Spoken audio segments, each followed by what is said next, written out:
I saw somebody that was about 20 feet away from me starting to present a weapon towards me, and I was able to engage him and make some very clean shots in his head and dropped him.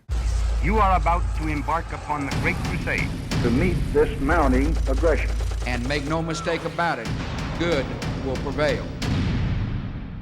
I think the reason I ended up joining the military had a lot to do with the time in our nation and the type of video, movies and books that were starting to come out. And growing up, even though that my dad was a Navy veteran, he didn't talk about much of that, and we flew a flag on our farm, but the military was never a thing.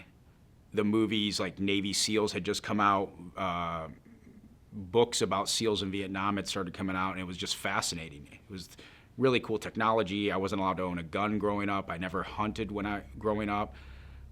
And so watching this stuff, though, as a young man on TV and reading these books, it was just fascinating to me. I think that was the catalyst of why I wanted to join the military. There is no way to describe what BUD/S is like. You are cold, wet, sandy, and miserable for 8 months to 9 months. And that's if you make it all the way through without getting injured or getting rolled back. We started off with 200 people plus in our class. We came out of Hell Week with a very large number of people. I think it was well in near like 90 people. And we graduated with only, I think, 23 or 24 original members of our class. So it was a 90% reduction. I happened to be one of those original members. So the psychological impacts and the physical impacts of that are second to none. I fractured my tailbone a couple days before Hell Week started, so I went through Hell Week with a fractured tailbone. I wasn't able to do sit-ups or anything like that. I was colder than I've ever been in my life, even despite the fact that it was towards the end of the summer when we were going through our training. And there were times when you have a come to Jesus moment and go, can you physically make it through this type of stuff? My biggest sense of pride and joy, I think, really came at the end of Hell Week, because that was the culmination of my entire upbringing of wanting to become a SEAL and knowing that that was, at least in my mind, the hurdle that was going to have to, can you make it through Hell Week? It's 5.5 days. We had 3 hours of sleep.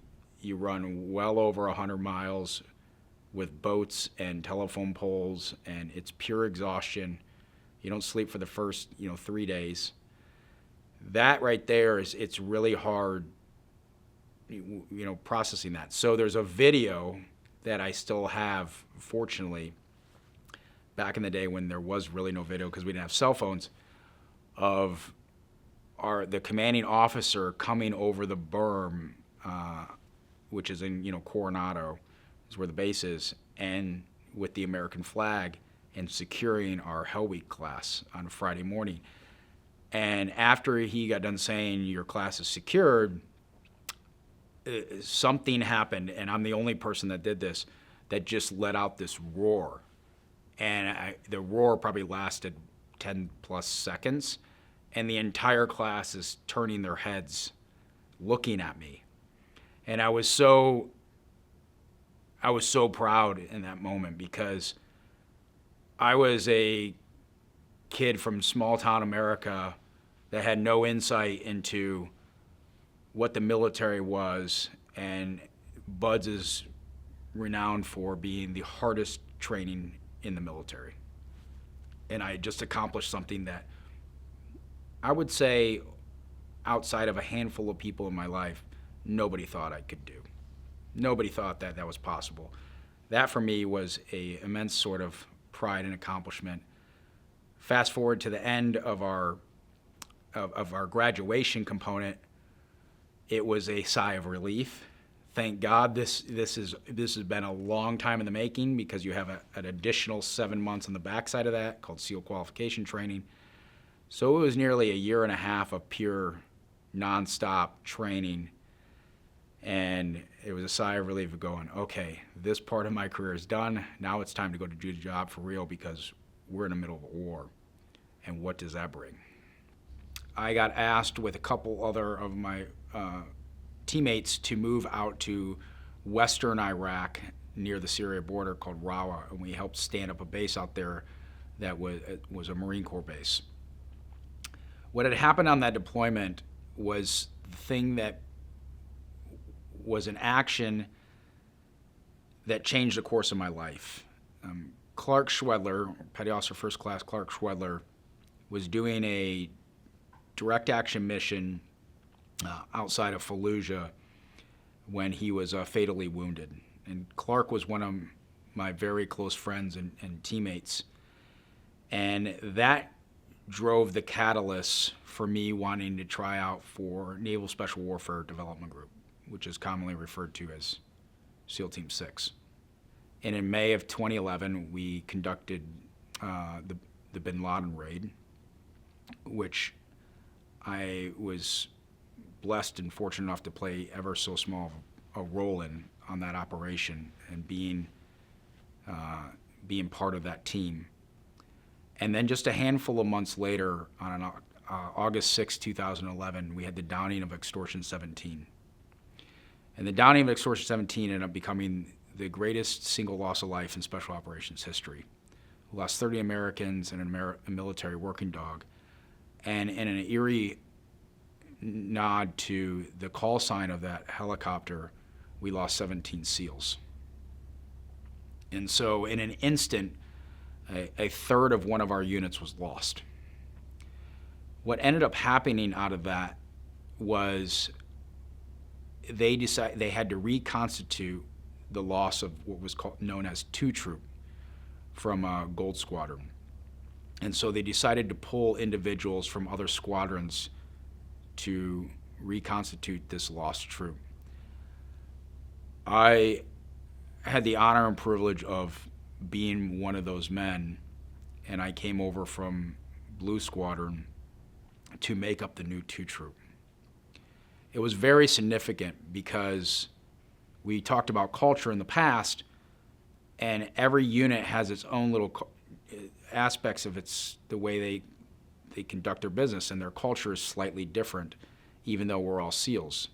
And so it was the first time in the history of our entire organization where we had this immediate mixture of squadron personalities. And so everybody was wondering if we could rise to the occasion and be very integrative. That we became known as the new 2 Troop. And it was a year later that we deployed right back to the same place in Afghanistan in Fob Shank and started conducting combat operations in and around the same area, which was known as Tangi Valley. And Tangi Valley was, at the time, was the most dangerous place in all of Afghanistan. And it was the valley in which Extortion 17 was shot down just a year prior. Well, in early December, we started to get intelligence reporting that an American doctor had been taken captive. He was going over to do a Doctors Without Borders thing and had linked up with a few other Afghan doctors, and then come to find out they had turned on him, and then they turned him over to the Taliban, who then took him captive, and was more than likely was going to use Dr. Joseph as a bargaining pawn to help release some captive combatants that the U.S. had. Well, how our mission came about so quickly was we started to get intelligence reportings that he was going to get moved over to Pakistan. And typically when that happens, you're almost for sure going to lose contact with that person, and then the survival rate is going to drastically start decreasing as time goes on. And so our unit spun up on this target. We developed the intelligence picture as fast as possible, and on the night of December 8th, we launched out of our base and landed about 5 hours away and started patrolling into the target. Now, what we did differently, and it was again a nod back to our SEAL brethren in Vietnam and how they used to attack targets going through the Mekong Delta, the hardest way into the targets. We took on the same approach because the way our target building was positioned and where we thought the doctor was being held captive was in a compound that overlooked the entire valley. So there was no way to walk up the front, up the valley to the compound because despite it being at night and with even low lume, once your eyes adjust, you can see across the valley, plain as day, especially with as many people as we had and trying to move those type of forces. But this compound was to the back, was butted up right to the back, the bottom of a mountainside. And so we came up the backside to that mountain and then had to walk down the face of that mountain. What we didn't know was, because there's only so much you can get from looking at and doing route reconnaissance, was how steep it actually was. And there was points where our team was turned around, bouldering down the side of the mountain and using our ladders to get down from level to level to level. There was no clear path to do that. And so it really cut into our time. When we all finally got down to the bottom of the mountain and we got to our set point, we started to hear calls of prayer throughout the valley, and off in the very distance, started to see the sun started to peak up, first light. And so we knew we were right on the cusp. No more time to waste. It was at that moment that Nick Checque, our point man, started to lead out our patrol and started moving towards the target building, our area of responsibility. Now, we were there with our entire troop, and the compound had many buildings and many places that needed to be hit simultaneously. So our team started to fan out and started taking their areas of responsibility. Our specific team, Echo Team, which was being led out by Nick Checque, moved to our target building, and that we had assessed is where the Dr. Joseph was being held. And so as we started to get closer to the building, one of the Taliban guards had come out of the door with his rifle, and Nick Checque immediately engaged him, and that started the catalyst of us rapidly accelerating our prosecution of the target. Nick took shots at him and began sprinting and moved in such a fashion that by the time I had a chance to react and started to maneuver to gain some space between us in case I had to also shoot, he was already 6 to 8 feet ahead of me. It was an instantaneous shots on target to forward progression to the door to prosecute this building. When we got to the building, which was only 20 to 30 feet away at this time, the door, we encountered something we had never encountered before on all of the prior years of doing combat operations. It was wool blankets that was multi-layered and cemented into the door frame on opposing sides. And so shots had already been fired, and in a hostage rescue mission, we had to move because if they woke up and decided to execute the American hostage, it is mission failure, and we did not do what it is we're designed to do as a military unit. And one of our first mission essential task lists is to do hostage rescue. And so a couple of us hopped on these blankets to try to rip them out of the door seam, and they were cemented in so well they couldn't do it. And it was, even after a couple seconds, we heard a voice from our troop chief who said, "Get the hell inside there. Let's go." We were talking about matters of seconds here. There wasn't a long delay in time, but seconds were hours in this environment right now. And so as Nick started to weave his way through, there was more gunshots. You can't really see what was happening because you were having to push away multi-layers of blankets, these heavy wool, blankets. And it's very difficult too, because it's getting hung up on your gear, your guns, your night vision, all that stuff. I moved in right behind Nick, and I had stepped over something or someone, moved into my area of responsibility, which was to the left. And as I came in and presented my weapon, I saw somebody that was about 20 feet away from me, also starting to present a weapon towards me, and I was able to engage him and make some very clean shots in his head and dropped him right there. But it was a matter of just split seconds of him getting shots off on me versus the other way around. It was at that time that I noticed somebody scrambling across the floor that was moving towards those weapons, and by the time I was able to close with that person, I was able to lock them down on the ground, pinning them to the ground with my knees on their shoulders as I was adjusting my night vision to gain facial recognition. This entire time, this person is trying to reach for these weapons and grab something. And while I didn't know if this was one of the hostages that was scared and was trying to move, because there was no voices at this time, nothing was being called out. And it was roughly in that instance that we began to call out for Dr. Joseph, like somebody, is he in this room? Will he say it? And there was no response. And this is all happening in just matters of seconds, right? So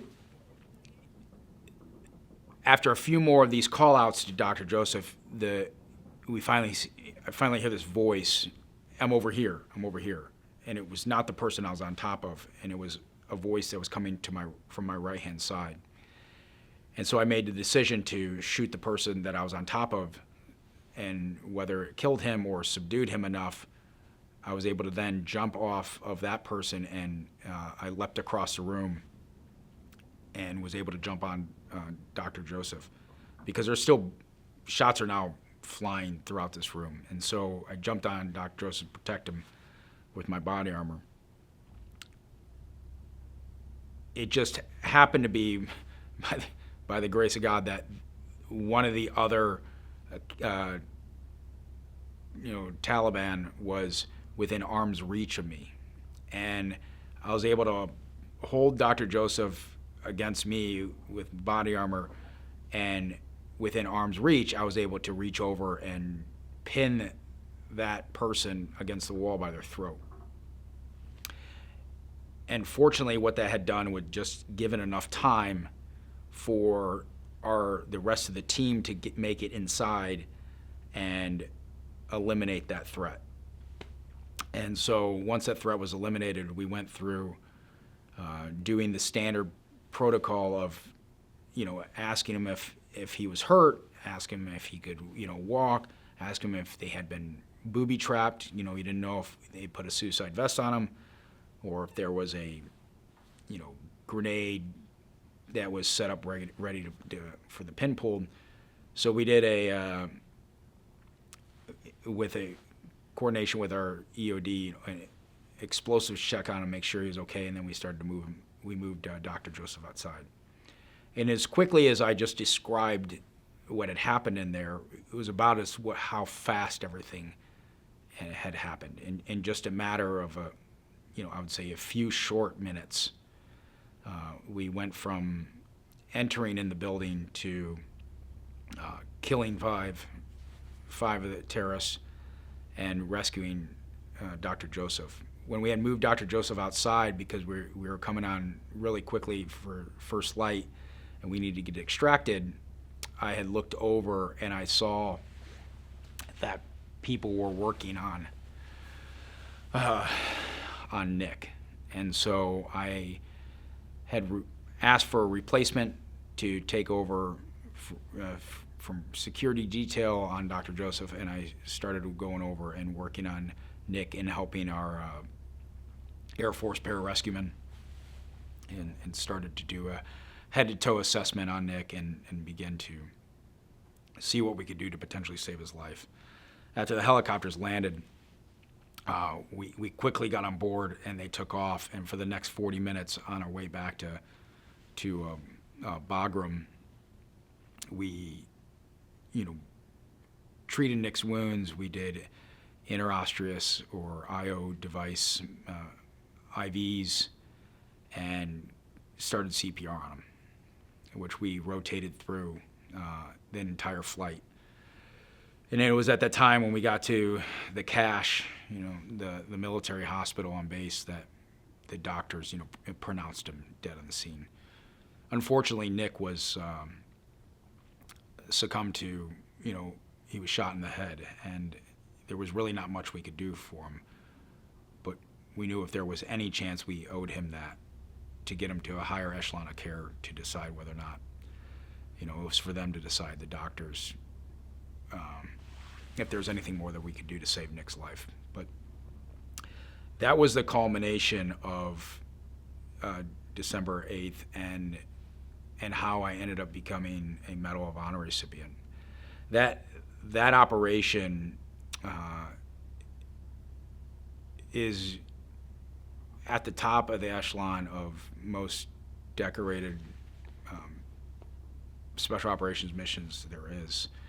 What came out of that, Nick Checque became a Navy Cross recipient, as well as 3 other people on that operation, along with multiple Bronze Stars and things of that nature.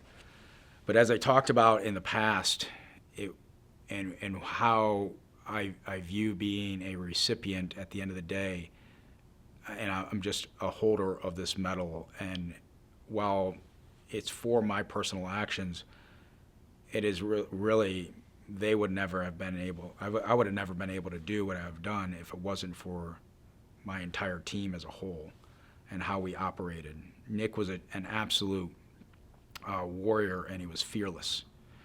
And he showed that night in his immediate actions and his aggression to go save an American doctor.